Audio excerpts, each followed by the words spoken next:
Pilipinas, ang oras po 6:35. Eto na ang mag-partner na mas paliliwanagan tayo pagdating sa batas. Mga payo ng mga abogado, mga usaping abogado na mas malinaw na pag-uusapan para mas maintindihan natin. Kumpanyera ng Bayan, si Attorney Rina Seco at ang Panyera ng Bayan, si Attorney Cam Cheryl Adami Molina. Dos Kumpanieras sa DZRH Radio, DZRH TV at DZRH Online. Bago mo kasuhan, bago ka pumirma, bago ka makipagkasundo, makinig muna sa Dos Kumpanieras. Dos Kumpanieras. Magandang gabi Pilipinas, ito pa ang programang Dos Kumpanieras at kami po ang inyong makakasama tonight, ang mga panyera ng bayan. Ako po si Attorney Rina Seco. Ako po si Attorney Cam. Dito lang po sa DZRH Dos Kumpanieras para una sa Pilipinas, una sa Pilipino. Dos Kumpanieras. Pasensya na kayo ha, nanganganay pa kami ni Ator. Ako lang pala. Medyo nangangapa po kasi kami. bago po ang aming bago po ang aming tagline. Ayan, after po ng ating DZRH anniversary, syempre may mga pagbabago para rin sa improvements at patuloy pang paglago ng ating himpilan. Magandang gabi po sa inyong lahat. And syempre samahan niyo po kami hanggang 7:30 ng gabi. Magandang usapin patungkol sa mga seafarers o yung mga seaman, hindi po yung seaman loloko ha, mga seaman at seamen at seawomen. Para medyo masagwa pakinggan pag seamen. Totoo daw ba ng mga seaman na magagaling sumisid? Kasi sabi nila kapag seaman ka, dapat magaling ka lumangoy. Kasi may siguro kasama din yun kasi requirement na especially kapag mga sa sila nandun sila sa malalayong. May pamangkin akong seafarer, Attorney Cam, kaalis lang niya, pero hindi ko alam kung ano yung mga requirements. Yan. Pero kung kayo po ba ay may kamag-anak na sumasakay ng barko, taas kamay. O kaya kasama na dito, Attorney Cam, yung mga nagtatrabaho bilang ang tawag doon sa mga sa cruise ship, Attorney Cam, magandang gabi po sa inyong lahat. Dos Kumpanieras. Kasi tatalakayin po natin ngayon kung meron pa bang matatanggap sa death benefits ang asawang seafarer kahit matagal nang hiwalay at may kanya-kanya na silang pangalawang pamilya. Okay. Kasi dati, pinag-usapan po natin yung mga benepisyo sa SSS, Kasi dati, Attorney Cam, di ba, I remember, merong mga requirements para ka makakuha ng death benefits sa ilalim naman ng SSS. Pero kasi may ibang batas na sumasaklaw dito sa mga seafarers, hindi kagaya nung sa SSS. Ayan. Kaya yan po ang tatalakayin natin tonight. Dos Kumpanieras. So if you have questions, 0919-282-6485, ganyan sa DZRH TV 4K live stream sa YouTube. Attorney Cam, syempre huwag nyo kakalimutan. Sa digital platforms natin sa Facebook, andyan po ang DZRH News, DZRH News sa television at DZRH Dos Kumpanieras Facebook page. Yan. So, welcome po ang inyong mga questions. Alam ko, Attorney Cam, na napakaraming mga seafarers dito sa Pilipinas. In fact, ang mga Pinoy ay branded as pinakamagaling na seafarers. At kumbaga ay isa sa mga pangunahing supplier ng seafarers ay ang Pilipinas. Ayan. Kaya po, napakarami nating mga tagapakinig na may kaanak, kapamilya o kung hindi man miyembro ng core family, may mga kamag-anak na seafarers. Marami sa atin ang naging produkto ng pagtataguyod ng mga seafarers, Attorney Cam. Dos Kumpanieras. Ikaw ba may kamag-anak ng seafarer? Meron akong pinsan na nakasakay na rin ng barko. Siya po ay naging seafarer. At saka alam naman natin, Panyera, kapag nasa probinsya, kilalang-kilala mo kapag seaman. Ay, oo, sila yung magaganda ang bahay. Seaman ang trabaho kasi napakaganda ng kanilang bahay. Yung naipupundar nila kasi ang lalaking properties dahil malaki po ang bayad sa kanila, dolyar ang bayad sa kanila. Actually, parang 250 pataas. 250,000 pataas pag ang kanyang sweldo. Sa Pilipinas. Ayun, kaya marami talaga ang umaasenso sa pag-seafarer. Ayan. At syempre, yung mga kamag-anak dito sa Pilipinas, especially yung asawa, at saka yung mga nabibigyan ng Yung allotment. magulang, Opo. oo. Kasi sa batas po natin, tinalakay natin na meron pong distribution Oo. ng allotment. Yes, merong Yes. mandato talaga yung batas, no? Iminamandato na kaagad na, dapat ganito. Bilang pangangalaga na din doon sa kinikita ng Yes. seafarer. Mrs. Mrs. No? Alam niyo po Baka ba? naman. Alam niyo po ba kung magkano ang sinisweldo ni Mister, no? Kasi attorney ka, meron na itong fixed income, pero no, meron pa silang mga iba pang mga benepisyo. Pero yung allotment ay doon lang nakabase doon sa kanyang basic salary or basic wage. So, yun po ang tatandaan ninyo.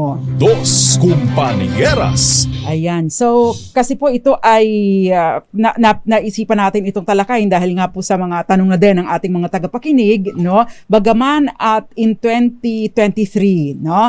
Tinalakay na po, nagkaroon na tayo ng special na episode tungkol sa mga seafarers, tungkol sa allotment in particular, no?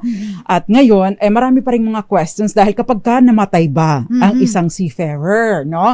Sino ba ang makakabenepisyo or makakakuha noong death benefit sa ilalim ng kanyang kontrata? Take note, they are not regular employees, ha, dahil syempre ito naman ay ang tawag doon, contractual or depende po sa inyong kontrata. Hindi ka lifetime na halimbawa ikaw ay under ka ng say manning agency, ay hindi lifetime na nandoon ka at hindi yung magpipensyon ka doon kay CAM Manning Agency dahil ito ay again contract base po sa inyong kontrata. Dos Compañeras. Ayan. So before we pause for commercial, attorney ka, magbigay-pugay muna tayo. Magandang gabi po sa inyo, Ma'am Violeta Montecalvo Zambrano, Tita Ami Miraflor Garcia, at pangalawa sa naka-tune in sa atin, attorney Cam, sa ating Facebook. Ano tawag doon? Pangalawang pumasok na nanonood, ang tawag, yun ba tama doon? Sa ating Facebook Live today, itago natin, lumilingon sa pangalan na Jovita Adami. Oo. Siyempre, Yan. laging support yan. Si Rizal Di Lorenzo, magandang gabi. Nanonood po sa May, Kawayan, Bulacan. At si Rodel Anasio, magandang gabi rin po sa inyong lahat. Siyempre, nanonood din sa atin si Gael Enriquez, ever loyal. Maricor Angeles, loyal din ito si Miss Maricor Angeles si Ma'am Charo Abraham at Ma'am Grace Recta. Parang ang tagal mong nawala. Namiss natin ito sa Ma'am Grace Recta. Joby Barbecho at maraming iba pa. At Panyera, batiin ko na din po si Elmar Agloco at ganoon din po si ang kanyang nanay at tatay na si Walter Agloco. At syempre yung si Ian Palustre na dating seafarer pero hindi na tumuloy dahil merong karanasan daw na bad dun sa kanilang sinakyan. Yan. So may mga ganun, no? Hindi lahat siniswerte. Panyera. Mahirap talaga po maging isang OFW. Kasi napakalayo sa pamilya. Yes. At hindi lang yun, Panyera, iba-ibang mga employers. Tsaka yung mga kasama nila sa trabaho na iba-ibang lahi din, Panyera. Yes, hindi lang ito basta-basta kaya hindi lang ito basta-basta mga Pinoy ang iyong mga kasama. Although marami rin talaga mga Pinoy na talagang seafarers na kumbaga yun lang yung nagiging source ng kanilang tawag doon, yung itinuturing na kapamilya habang sila ay overseas. Tapos yung mga ahensya rin na nagpapadala ng mga seafarer. Yan, sa iba-ibang cruise ship. Yan, magandang gabi. Ayan, magandang gabi po sa inyo. Dos Compañeras. Ramel Maluto and Dinia Asuncion Herman. Magandang gabi po sa inyo. So again, welcome po ang inyong mga questions. Susubukan po namin sagutin. Kutob, sabi sa aming Bisaya, kutob sa aming makaya. So pagtutulungan po natin sa ating programa. At kung meron po kayong mga karanasan bilang seafarer o kaya kayo ay may asawa, may kapamilyang seafarer, lalo na attorney ka, kapag kaasawa kayo ng seafarer, kumusta po ba kayo? No? Kumusta po ba ang experience ninyo? No? Take note po, ha? Ang sinasabi po sa batas, 80% attorney ka. Uy, medyo malaki nga. Malaki. 80% ng basic wage ng isang seafarer ang ang allotment, Ay ang question nga, kanino ba dapat mapunta? Ay, syempre. Kay nanay ba o kay asawa? misis. Ang sasabihin kasi nung nanay, kami ng tatay niya ang nagpakahirap para dyan. makapag-abroad yan. Kami rin ang gumastos sa kanyang anong tawag doon, yung binibigay pa unang placement fee. Ayan. Pati yung kanyang medical at kung ano-ano pa, sinagot namin yan, pinag-aral namin yan. Iginapang namin ang kanyang ama, kaya dapat sa amin ang allotment. Dos Kumpanya. Ay biglang nag-asawa si Seafarer Naku na po. hindi pa napapatapos yung bahay. Oo, kaya naman hindi magkasundo ang in-law at ang asawa ng seafarer. Yes, kaya kung kayo po ay asawa ng seafarer, Ah. kasama sa mga magandang technique, ay kaibiganin ninyo Yes. ang inyong mga in-laws dahil, hindi naman kayo makapamili. Kapag ka napangasawa na ninyo, walang pong palitan ng in-laws, no?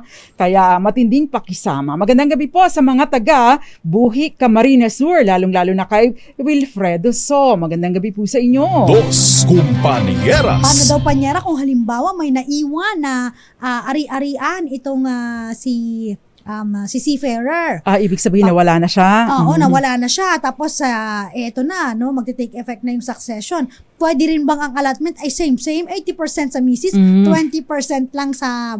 Pwede rin bang makahingi ang in-law ng 20%?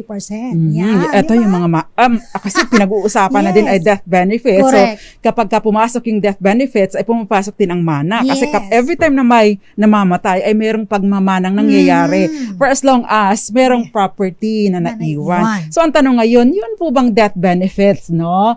Saklaw ba ito sa mga mamanahin? Yan po at iba pa ang ating tatalakayin tonight. Kaya naman, ipadala na po ang inyong mga questions. Kung kayo po ay medyo nahihiya, pwede po ninyong ipadala sa atin bilang private message sa DZRH Dos Kumpanieras. Dos Kumpanieras. And before we pause for commercial, Attorney Cam, we still have malakas promo. Bagaman po at tapos ang ating anniversary, no? Nagpapatuloy po ang ating pamimigay, no, ng premyo sa ating mga masugid na tagapakinig at tagapanood, no? So ang tanong, ano ang kailangan patunayan para managot ang Manning Agency kapag may nagkasakit o namatay? Kapag nagkasakit o namatay ang seafarer, kahit tapos ng kanyang kontrata, mananagot pa ba in the first place? Yan, at kung mananagot man, ano ang kailangan niyang patunayan? Magbabalik pa ang programang DOS. Hindi. Pakisabanggit mo nga, Attorney Cam, paano sila sasagot. Ang gagawin lang po, puntahan po ang Facebook page ng DZRH Dos Kumpanieras. Click lang po ang aming message icon at doon po kayo, mag-PM po kayo sa amin, private message, at sagutin po ang katanungan. Yes, at syempre ihabol bago tayo magtapos, dapat ay maipadala na ninyo ang inyong sagot. Magbabalik pa ang programang Dos Kumpanieras. Ilan po muna mga paalala na kakasama pa rin po ninyo ang mga panyera ng bayan. Ako po si Attorney Rina Seco. Ako po si Attorney Cam. Dito lang po sa Dos Kumpanieras. Dos Kumpanieras. Dos Kumpanieras. Nagbabalik pa ang programang Dos Kumpanieras. Kasama pa rin po ang mga panyera ng bayan. Ako po si Attorney Rina Seco. Ako naman po si Attorney Cam. At tinatalakay po natin kung may matatanggap pa ba sa death benefits ang asawang seafarer, asawa ng seafarer kahit matagal nang hiwalay at may kanya-kanya na silang pangalawang pamilya. Masaklap ito, Attorney Cam, kasi kung halimbawa ikaw yung pangalawang pamilya, ay ano ba ang karapatan mo?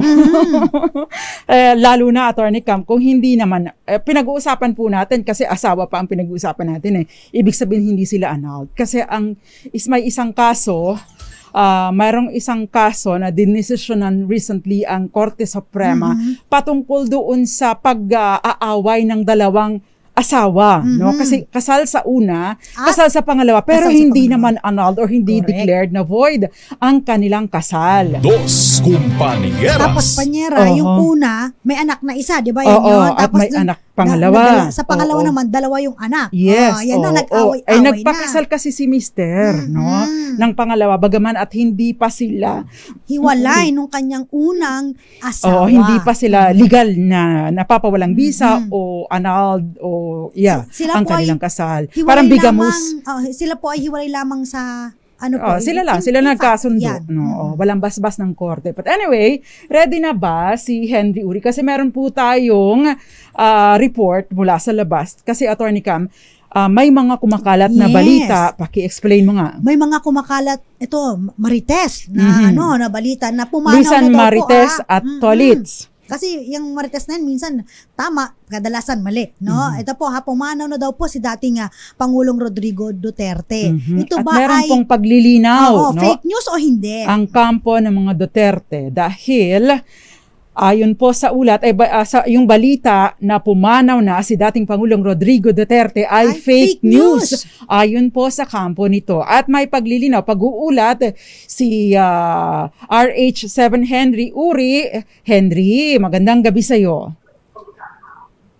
Attorney Rina, Attorney Cam, nais pabulaanan ng kampo ni dating Pangulong Rodrigo Duterte ang mga kumakalat na balita ngayong araw na umano'y pumanaw na si dating Pangulong Rodrigo Duterte. Nasa linya natin si dating Presidential Spokesperson Harry Roque para sa malawakang paglilinaw nito. Secretary, magandang gabi po sa inyo. Ano po ba ang totoo ito?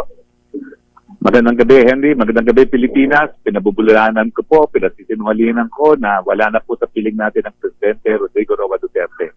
Ang aking panalangin po, yung mga nagkakalat ng ganyang fake news, sila sana mga mamamatay. Ito daw po yung palaging kumakalat. Totoo ba ito, Secretary? Pangalawang beses na po ito, no? Dahil nung ako ay naging biktima rin ng fake news, dalawa kami talagang pinuruhan dyan sa social media, no? So hindi na ba ako nagtataka na umulit na naman. Hindi ko po alam kung ano ang mahihita ng mga nagkakalat nito, no? Dahil pag pumanaw po ang dating Presidente Duterte, lalong lalakas lamang ang Duterte brand, no? So sa akin po, tigilan na nila yan dahil baka mamaya sila pa ang matepok, no? Dahil alam nyo naman, merong such a thing as karma. Alright. Attorney Rina, Attorney Cam? Actually, wala naman. At least malinaw sa lahat na hindi totoo itong kumakalat na chismis. Oo. At meron ba silang plano na iisip? i-pursue? Oo. Una, naiisip kung sino ang gumawa nito at pa-file ba nila ng kaso itong mga nagpapakalat ng fake news na pumanaw na ang dating Pangulong Duterte. Pinapadyos na po namin yan dahil naniniwala kami sa karma. Baka mamaya silang mamatay dahil kalat sila ng kalat ng fake news. Patayin na ang dating Presidente. Sa isang banda, Attorney Harry Roque, ang sinasabi kasi nila, kapag meron mga ganyang mga chismis, ay lalong humahaba ang buhay ng taong ichinichismis na pumanaw na. Ayun. Tama po yan. At dahil sa dami ng fake news na kinakalat nila, I think mabubuhay si dating Presidente Rodrigo Roa Duterte hanggang age 125. Ay, pag 100 na, may 100,000 pesos na mula sa gobyerno. Anyway, Attorney Harry... Handa po tayo ng 125,000 pesos. Anyway, Attorney Harry Roque, maraming salamat at magandang gabi sa iyo. Maraming salamat po. Magandang gabi po. Okay, Henry. Alright. Maging si Senator Bongo, Attorney Rina, Attorney Cam ay naglabas na rin ngayon lamang. Ipindala sa atin Nawala si Henry. Oy, basta Henry, ikalabit mo ko kay Attorney Harry Roque kasi yan ay international law professor ko Ayan, dyan sa Arellano University School of Law. Napakagaling talaga pagdating sa international law. Sayang naputol na si Ka Henry. Ka Henry, maraming salamat. Dos Compañeras. Anyway, I think that's it. At least nalinaw na ni Ka Henry. At sa pagkumpirma na din ni Attorney Harry Roque na hindi totoo at pawang kasinungalingan, chismis, fake news, misinformation ang lumabas sa social media or kung saan man na pumanaw na ang Pangulong Duterte. Buhay na buhay po ang Pangulong Duterte. Dos Compañeras. Balik tayo sa ating talakayan, Attorney Cam, dahil tinatalakay natin kung may matatanggap pa ba sa death benefits ng asawang seafarer kahit matagal nang hiwalay at may kanya-kanya na silang pangalawang pamilya. Dahil kanina, inumpisa nating talakayin itong Makalinaw. Kasi lahat sila Makalinaw, Attorney Cam. Correct. Makalinaw versus Makalinaw. Yan, kwentuhan nga natin sila ng brief. Yes, okay. Ang nagsampa po ng kaso dito ay yung pangalawang asawa. Yung pangalawang asawa na pinakasalan, noong seafarer na namatay. Actually, Attorney Cam, itong si Mr. Makalinaw ay meron siyang asawa at nagkaroon siya ng isang anak dito sa kanyang unang asawa. Pinakasalan po ito, legal, Pagkatapos, after 4 years ay nagkahiwalay sila. At nagpakasal ulit sa iba itong si Mr. Makalinaw na sa pangalawa, pangalawang kanyang Iniirog. Ano mo gusto mong term? Nagkaroon siya ng pangalawang asawa. Bagaman at yung kanyang pagpapakasal ay hindi pa po nagko-comply dun sa requirement ng batas na dapat munang ipa-terminate or ipaputol yung unang kasal mo bago Ipawalang bisa. bago ka makapag-asawa ng pangalawa. Sa pangalawang asawa niya, no, na pinakasalan niya, bagaman at validly subsisting pa ang kanyang first marriage, nagkaroon po siya ng 2 anak. Matagal silang nagsama, Attorney Cam, no? At silang dalawa hanggang sa namatay si Mister, silang dalawa pa din nung kanyang pangalawang asawa. No? Hindi sila nagkahiwalay. Ang nangyari, itong yung kanyang unang asawa, tsaka yung anak niya doon, hindi panganay, nag-iisa lang pala, nagsettle ng estate. Di ba? Ito na, nagsettle syempre. Nagkiklaim ng death benefits ni Mr. Macalinaw. Actually, ang sabi nga niya, pinapa-anal kasi nila yung first marriage. Itong si first wife at saka yung anak niya. No? Ang sabi ng lower court, ay hindi dapat annulment ang action ninyo. Mag-settle kayo ng estate, no? Dahil namatay na ito. So, mag-settle kayo ng estate. I-amend ninyo yung inyong complaint, no? So, kasi hindi naman sila ang party to the Yes. Paano nila ipapa-anal yung kasal ng una, di ba? Namatay na nga yung yung mismong party dun sa unang marriage. Pero kasi bilang tagapagmana, sabi niya, bilang mga tagapagmana, kayo ay mag-settle ng estate. So baguhin niyo yung inyong petisyon, no? I-settle niyo yung estate. Pero side issue dito, yung annulment of marriage or pagpapadeklara sa pangalawang kasal na void dahil nga ito ay kasal pa pala kayo ni Mrs. Juan, di ba? 'Yon. So, ang nangyari, nanalo po itong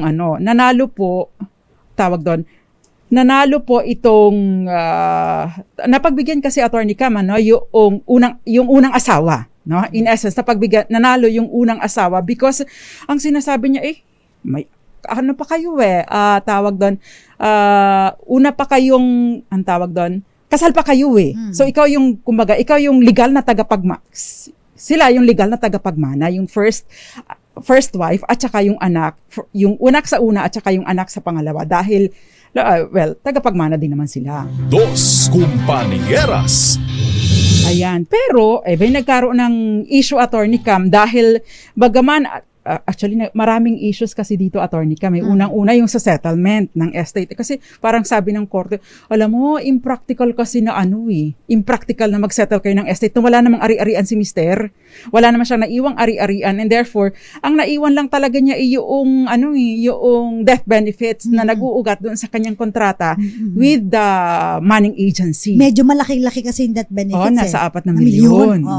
Syempre, kaya noong araw, malaking bagay bagay ito. Actually, matagal na ito pero ngayon lang pong April 2024, naging final or final yung desisyon ng Korte Suprema. Dahil mula po sa mababang korte, ay all the way to the Supreme Court. Okay, no question nila. Ito bang death benefits ay dapat mag-form doon sa estate? Mamanahin. O ito ba ay separate? No?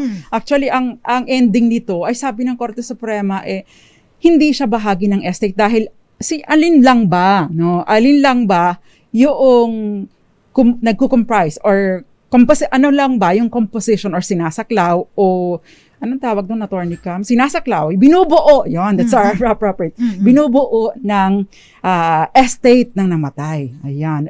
Take note na ang pagmamana ay nangyayari kapag namatay na ang isang taong pinag-uugatan ng mana. Pero, ang composition ng kanyang estate, ang bumubuo ng kanyang estate, ay yung ari-arian na napundar bago siya namatay. Ito, nag-ugat ito sa kontrata sa kanyang manning agency at ito ay naging entitled lang siya dito dahil sa kanyang pagkamatay. In short, patay na siya nung nag-arise o na-accumulate or supposedly nagkaroon ng karapatan dito sa benepisyong ito. Dos Compañeras. Ayan. So, Attorney Cam, pagpatuloy mo. So, yun na. Ang haba kasi nito, Panyera. It's 44 pages. 44 pages, ang dami tinalakay talaga, Yes, no? napakaraming issues. So, kaya nga po, pinipilit namin i-simplify. Sabi niya, noong namatay itong si Mister, bago ito namatay, hindi pa ito, hindi pa niya ito na pagmamay-ari. Take note, ang pinag-uusapan po sa estate ay pagmamay-ari bago mamatay. Kapag kapatay ng isang tao at saka palang lumabas itong ari-arian na ito, ay hindi siya kasali doon sa estate, no? Kaya nga po, yun ang kaguluhan, no?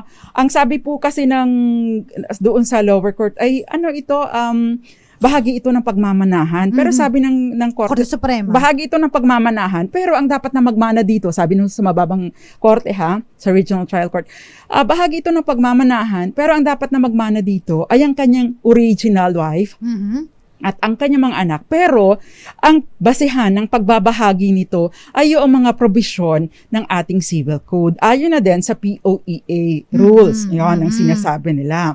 Ngayon, ang sabi ng Korte Suprema naman, tama, no, na dapat masunod yung mga probisyon ng civil code, no, pagdating sa pagbabahagi, pero hindi ito maituturing na mana. Bakit kanyo, no?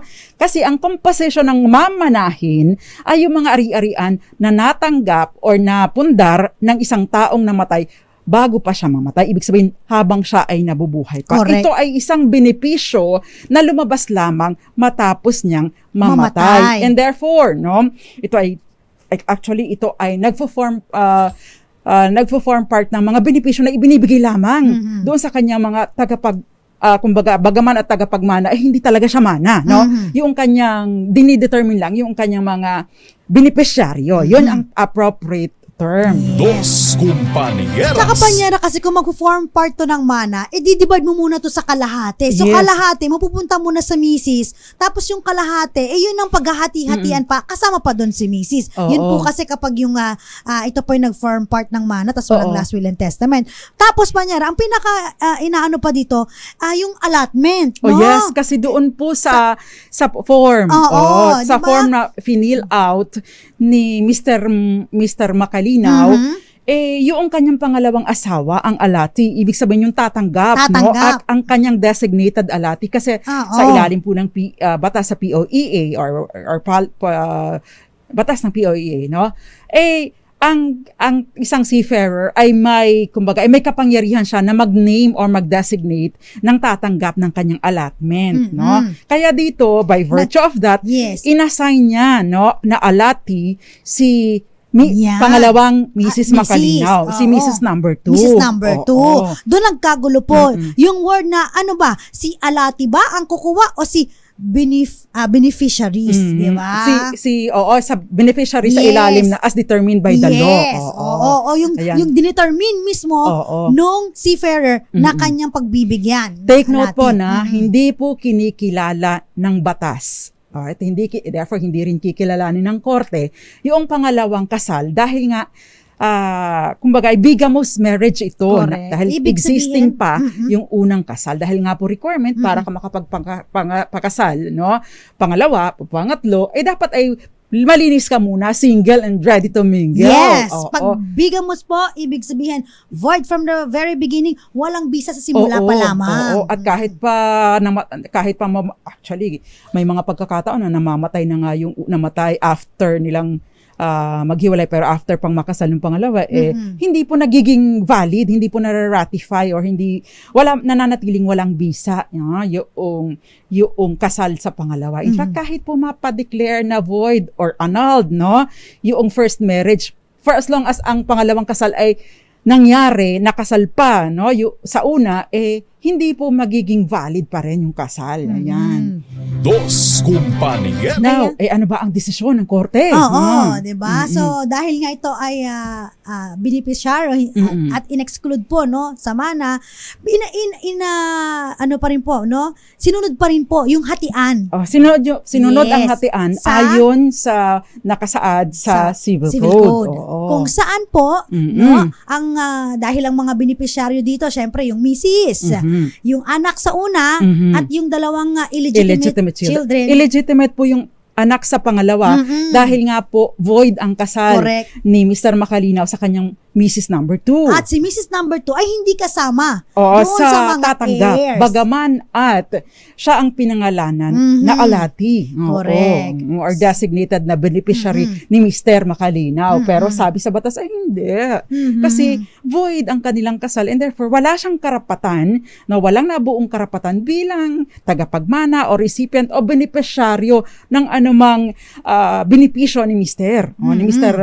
Makalinaw. Yan. Dos Kumpanya. So ang ending, Attorney Cam, Oo, ang hatian nila, Oo, ay, yung kalahati, 2 kalahati. million, almost 2 million, ay napunta doon sa nag-iisang anak niya na si sa una. sa una. At yung 1/4 po sa kanyang unang legal na asawa, at yung yung 1/4 po yung dalawa, naghati sila tig 1/8 sila. Yes, 1/8 ang natanggap nung tig 1/8 yung anak sa Mrs. number 2. Bakit Si 1/8? Mrs. number 2 ay walang Oo. natanggap. Ba't 1/8 na lang? Sabi natin sa mga previous discussion natin, dapat kalahati ang mapupunta no sa isang illegitimate child. Half ng share nung legitimate, yun ang share ng illegitimate. Ang problema po kasi, sabi po sa batas, kailangan i-satisfy muna yung legitim po nung misis. Oo. 1/4 yung kanya. Yung natitira, yun po ang kanilang pinaghatian. Yes, ayan. Dos Kumpanya. Maganda yung sabi ni Gael, sa mga nagsasabi na papel lang ang kasal, makinig kayo mabuti. Totoo, no? Dito makikita mo na hindi totoo na papel lang yan. Dahil malaki po ang diferensya kung kayo ay may papel o wala. Dahil kapag ka po kayo may papel, no? Ibig sabihin, legal yung papel ninyo, meron po kayong karapatan. Dos Kumpanya. By the way, ito pong si Mrs. number 1 ay nagpakasal na din po sa iba, no? Sabi nung iba, unfair naman yan, no? Na pareho na naman silang kasal. Ibig sabihin, erring spouse din, equally guilty si Mrs. number 1. So dapat hindi na siya entitled, no, sa benepisyo. Kaya lang sabi ng Korte Suprema, hindi kami ang magdidesisyon patungkol dyan because iba kasi ang nakalagay doon sa batas sa POEA. Dahil doon, ang nire-recognize ay, kumbaga ay, yung kasal mismo. Unlike doon, wala doon siyang mga iba pang mga requirements. Unlike sa SSS, no? Ito po yung pagkaiba nila. Kung sa ilalim po ng SSS, requirement po kasi na kahit pahiwalay na kayo, dependent pa din yung naiwang asawa doon kay Mr. at the time na namatay si Mr. or kung sino man yung miyembro ng SSS. Again, no? Sa SSS law, para maka-enjoy ka ng death benefits or survivorship pension, yung asawa ng namatay na miyembro ay dapat at the time of the death of the member ay dependent doon sa miyembro financially. At the same time, wala siyang karelasyon, wala siyang ka-live-in o wala siyang ibang asawa. So dito, hindi po ganun ang requirement sa POEA. Yun po ang pinagkaiba nila. Dos Kumpanya. Ang sabi ng Korte Suprema ay unfair. Ang sabi ng iba, no? Ang objection ng iba ay unfair yan. Kaya lang kasi, hindi maaring mag-legislate ang Korte Suprema, ang ating mga korte. At tanging ang Kongreso lamang ang makakapagpalit o makakapag-amyenda ng ating batas. So again, baka man at unfair, no, dahil all his life halos all his life ay ang kasama na niya ay 'di ba, yung pangalawang misis, 'di ba? Oo, tsaka tawag dito parang dahil siya po ang binigyan. 'Di ba? Napansin mo siya ang binigyan ng allotment. Siya ang alati na sinasabi doon na parang gusto ng will ng lalaki na siya ay sa kanya mapunta yung kanyang death benefits, hindi pa rin po. No? Kaya po yung mga nasa ganitong sitwasyon, gawin po muna ninyong legal ang lahat bago kayo sumuong sa ibang mga, tawag doon, kontrata or commitments dahil napakahalaga po yung proper documentation ng inyong status, ng inyong marriage, para kung sakasakaling mawala kayo, nasa ayos ang lahat. Dos Kumpanya. Dahil kung hindi po ninyo maisaayos ay ang batas po ang iiral. Ayan. Yung batas po ang iiral na maaring kontra doon sa inyong naisin. Yun ang problema, Attorney Cam. Yes. Dos Kumpanieras. Ayan, sabi niya, kawawa naman. Kawawa naman si Mrs. Number 2, sabi ni Miss Roxanne Costo. Yan, sana nag-file ng legal separation. Correct. Actually, Ay, yes. Nene. File muna ng legal separation tapos dapat annulment pa rin. Oo. Kasi kahit legal separation, sila po ay kasal pa rin po at binding pa rin po, no? Ano lang po, pag legal separation, hiwalay sa kama, hiwalay sa bahay. Pero ang nananatili po silang mag-asawa. Unless meron pong decision as to, kasi nagkakaroon ng separation, total separation ng kanilang mga properties, no? So, yun. Dos Compañeras. Ano po ang karapatan ng seaman kung hindi na pinasakay dahil sa poor performance? Illegal dismissal po ba ito? Okay. Ang mga seafarers po kasi ay hindi sila yung katulad dito sa sinasaklaw ng labor code na regular employee pagtapos ng 6 months. Hindi po sila ganun. Ito po ay nakabatay doon sa kanilang mga kontrata. Kaya pag nag-end ang kontrata ninyo, walang obligasyon yung manning agency or manpower agency na i-rehire kayo, lalo na kung naging poor ang performance ninyo. Kasi di ba, ini-evaluate pa din ito, Attorney Cam. So in short, ang mga seafarers po ay mga contractual employees at ang kanilang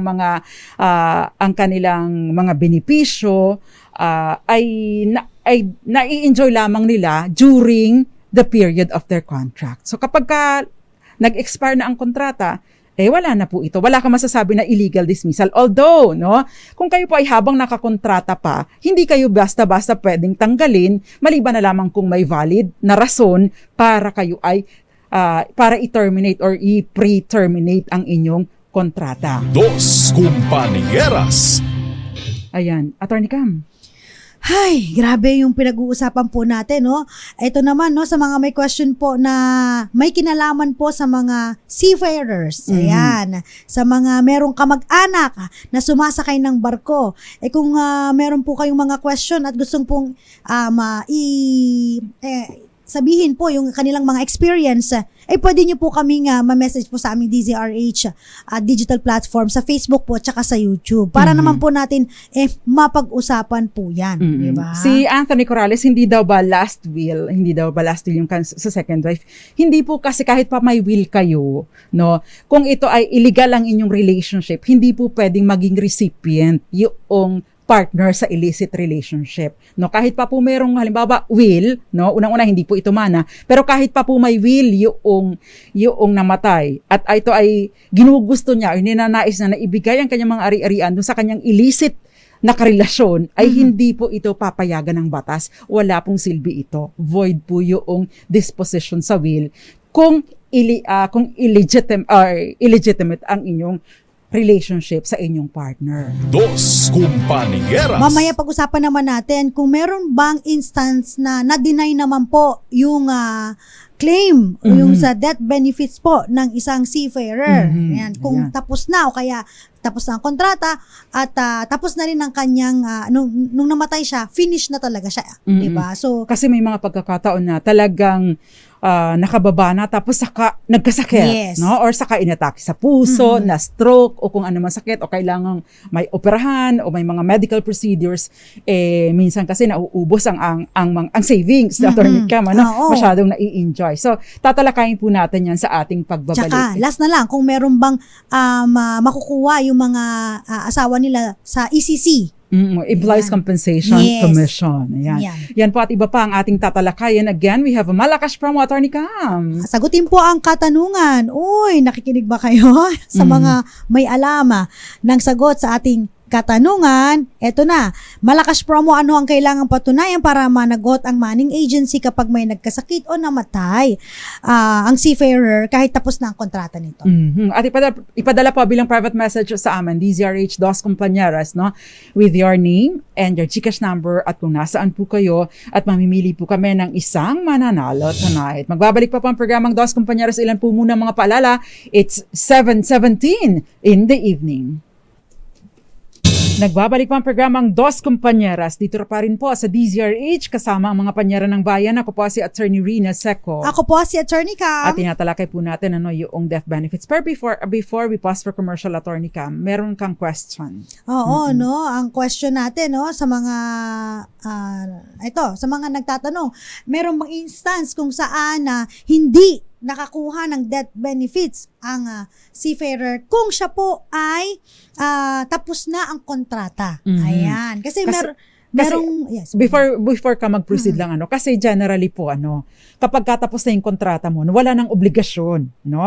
Since tapos na yung kontrata mo, wala nang obligasyon. Generally, wala nang obligasyon yung manning agency. Ngayon, merong mga pagkakataon na nagkakaroon pa rin ng obligasyon bagaman at tapos na ang kanilang kontrata. Now, si Attorney Cam. Now, go ahead, Attorney Cam. Oo, kasi ito na, Panyera, no? Kasi dun sa katanungan na paano ba makapag-claim ng death benefits? Di ba, dapat ito ay kailangan na work-related. Mhm. Merong kaso na kung saan isang engineer, no, doon sa vessel, ang nagkaroon ng parang medical condition tas namatay siya, Panyera. So nagulat yung mga kamag-anak niya, no, kasi bigla na lang itong parang nagkaroon ng bleeding. Ayan, tapos kung saan marami mga pinescribe din po na medicine dito sa seafarer na ito. And nag-file sila ng death benefits against po dun sa company. Ayan. At eto na, ang sabi po ng Korte Suprema, no, ang problema dun sa issue na ito, itong ating seafarer ay hindi nag-comply dun sa tinatawag na mandatory post-employment medical examination, which is kailangan.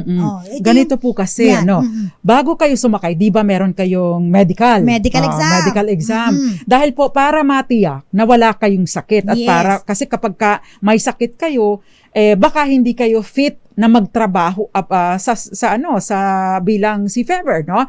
Dahil syempre, ang daming mga factors na i-consider, no? Bagaman at may mga doktor naman ito, may na-assigned medical professional para mag-check regularly in case magka-problema.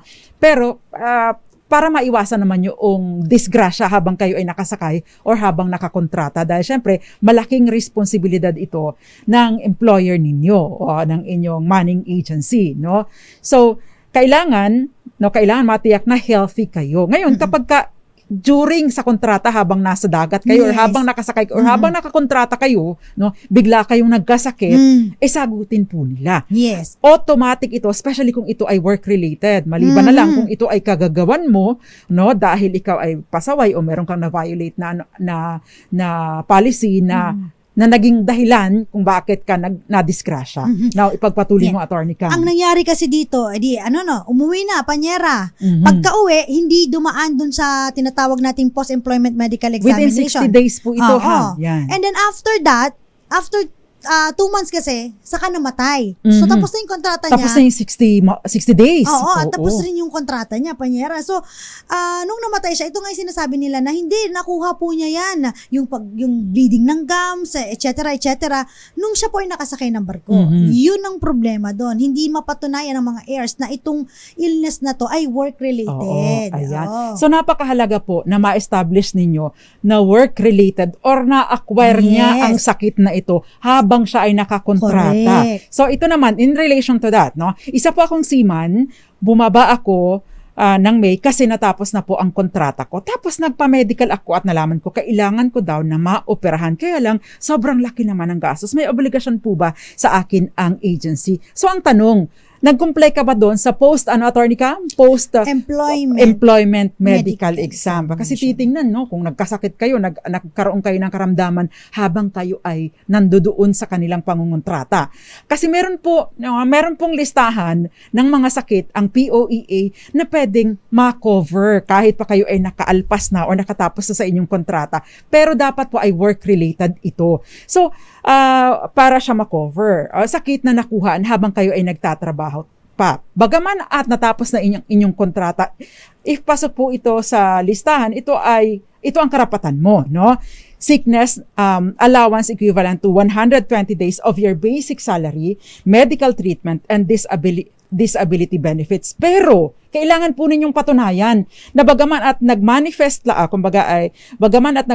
lamang ito or nagkasakit lamang kayo later on, ay meron na kayong mga sintomas, no, na naramdaman habang kayo ay nakakontrata sa kanila. Kaya ikaw, seafarer, kahit pa paano dapat reklamador ka din sa ganitong aspeto. Pag may naramdaman kang hindi maganda, no, habang ikaw ay nakakontrata, kumbaga ay magsika na kaagad Kasi dapat mong ipaalam sa kanila na may nararamdaman ka na para in case, no, may mangyari sa iyo after ng inyong kontrata, malilink mo siya, no?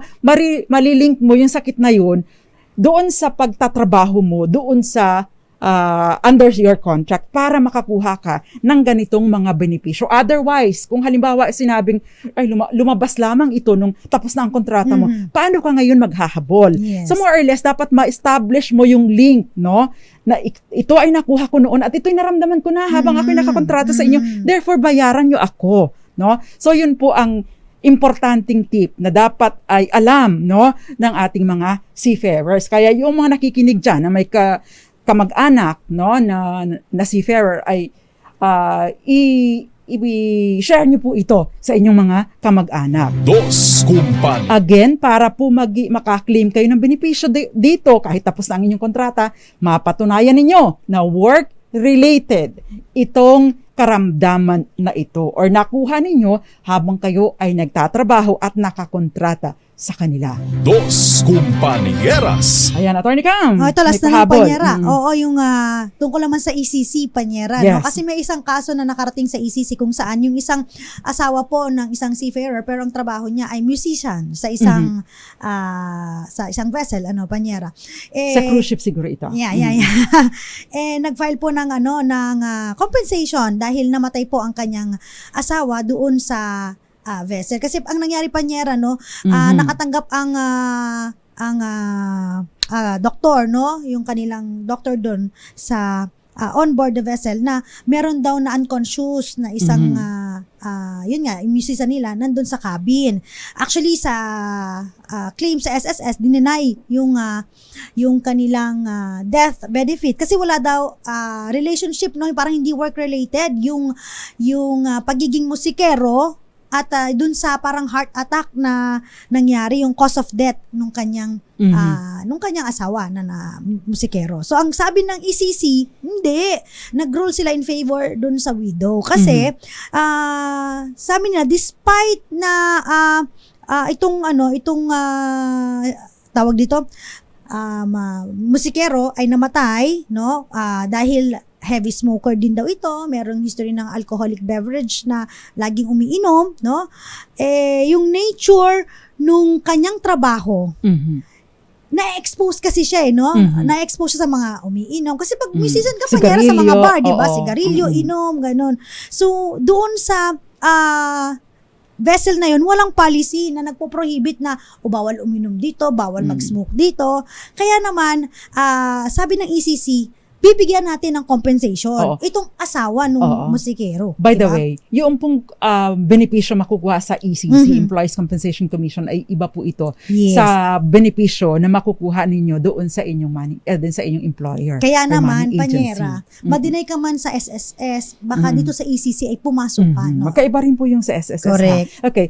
Take note lamang po na kasi nag-end contract daw ang asawa niya tapos ay na-stroke habang nagpa-process po siya ng requirements para makasakay ulit. Paralisado na ang kalahati ng kanyang katawan. May makukuha po siyang benepisyo. Ang benepisyo po ay coterminous with your contract, no?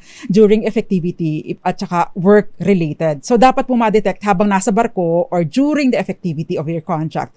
Bagaman po at ang stroke ay covered, no, doon sa mga listahan ng mga sinasaklaw na pwedeng kumbaga compensable o pwedeng mabigyan kayo ng damages or benepisyo, dapat po dumadaan kasi sa butas ng karayom with the term dapat ay work related. So stroke is covered pero dapat may previous record again, no? Kung ikaw ay nakakaramdam na ng symptom ng stroke, no? Habang ikaw ay nakasakay bagaman at hindi mo pa wala pang like yung matinding stroke na na-experience mo, ireklamo mo na kaagad or i-call the attention of your ng doctor ng inyong kumpanya para po ma-record ito at ma-establish, no, na ito ay nakuha ko, naramdaman ko na ito nung ako ay nakakontrata po sa inyo. Ayan. Dos Kumpanya. So again, work-related yung term. Anyway, ang bilis ng oras, Attorney Cam. Kumpanyera. Sa ating tanong na, Attorney Cam. Sana naka-on yung microphone mo. Sa ating Malakas promo, eto na. Ano ang kailangan patunayan para managot ang manning agency kapag may sakit o kaya naman namatay ang seafarer kahit tapos na ang kontrata nito? Ang sagot po ay dapat ay patunayan na ito ay Work-related. work-related. At congratulations sa iyo, mula sa Quezon City, Mirna Zarate. Congratulations sa iyo! Magandang gabi po muna kay Ginoong Manuel Nonato. Maraming salamat po sa hulog daw tayo ng langit. Naku, baka mabalian po kami nito kung nahulog kami. Maraming salamat po sa pagsama ninyo sa amin. Nakasama po ninyo tonight ang mga panyera ng bayan. Ako po si Attorney Rina Seco. Ako po si Attorney Cam. Para sa DZRH, una sa Pilipinas. Una sa Pilipino. Dos Compañeras.